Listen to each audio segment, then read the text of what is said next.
Going on in the world today? Well, we're a day out from that big 14-1 vote on the UN Security Council on Monday afternoon. It's about moving Jerusalem, making Jerusalem the capital of Israel, or recognizing it as the capital of Israel.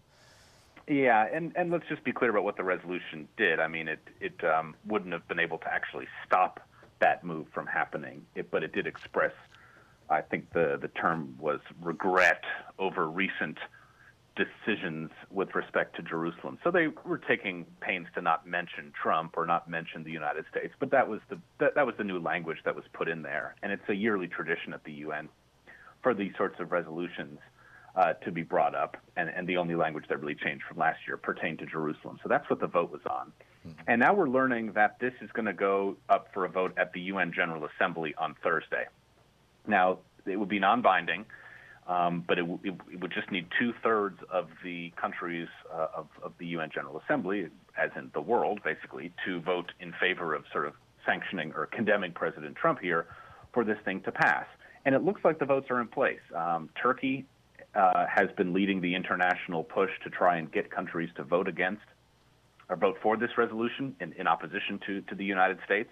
Turkish President Erdogan today said they have the votes and they're trying to get the margin to be even more intense.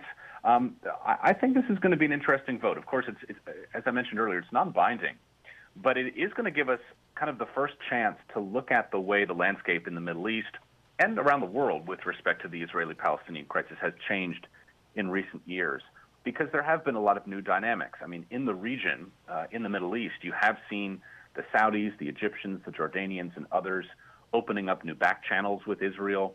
They like cooperating with the Israeli security forces and the Israeli military, but of course their publics are not in favor of that. So it's often described as sort of a mistress-type relationship where you can't publicly acknowledge it, but you are actually, you have quite a bit of cooperation. I'm more interested, because I don't think there's really any chance you're going to get the Egyptians and the Saudis to vote against this resolution. But the place to look is going to be the developing world. A lot of parts of Africa, Central and South America, Central Asia as well. Israel, under Prime Minister Netanyahu over the past few years, and it's been a story I've reported on quite a bit, has led what many call a charm offensive, where Netanyahu goes to these countries. It's a state visit. The red carpet is rolled out, and he brings along a lot of Israeli CEOs, tech entrepreneurs and people who are doing clean energy, and people in healthcare in particular, and go to really, really poor countries and say basically, in exchange for us engaging in what we call technology transfer, bringing technology that helps, turn seawater into drinking water or helps reduce incidents of waterborne disease, you guys should vote for us on the UN General Assembly votes instead of opposing us. And there have been indications over the last year that some countries had agreed to this. A number of West African countries that had actually leaked out kind of agreed to that quid pro quo. So this will be the first test we get on one of these Israeli resolutions to see if Israel actually has started to sort of remake the global landscape when it comes down to these usually pretty lopsided votes. So that's, again, kind of the academic angle that I'm coming at this with on Thursday. It's going to be fascinating. It's going to be quite telling. Yeah, it's going to be fascinating, too, to see how this affects policy in the United States and Israel, politics, excuse me. Whether this enhances Netanyahu's prestige and power or diminishes it, and ditto for Trump. Yeah, though I will say it is amazing. I had a number of decisions to make yesterday in our coverage about the UN vote, about how you describe to an American audience the fact that 14 countries voted against us. And if you look around most American news accounts of this, they say U.S. vetoes Security Council resolution. And that framing really makes it seem as if, it wasn't tipped against us. Of course, you read paragraph 3 and you get the vote count. But this notion that the U.S. veto was the news story as opposed to 14 countries, many of them allies, being tipped against us, I think we're almost sort of built in to just the way we cover the UN Security Council in the American media is that it's just hostile to America.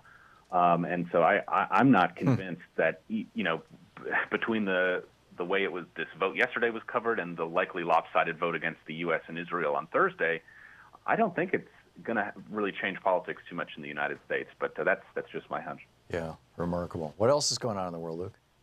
One thing I think is really interesting is we just got a new study from the University of California today. They have a human rights division of their medical school, and they put out a new report on the supposedly non-lethal types of crowd control that police and security forces use around the world. And they did a 30-year study going back to look at the use of rubber bullets and plastic bullets, what we call beanbag rounds, and other sorts of shot pellets, which are basically the thinking is they're kind of big when they fly through the air. So even though they're shot out of a gun, usually with the incredibly high speed, they slow down and they impact with protesters in a way that doesn't cause severe injuries or death. And this literature review indicates they are quite deadly and very, very dangerous. And the big conclusion coming out of this study, which had a lot of support from various groups that are taken very seriously in the medical field, is that these types of crowd control weapons are not fit at all for crowd control, that they should not be used by police in the way that they're used most of the time.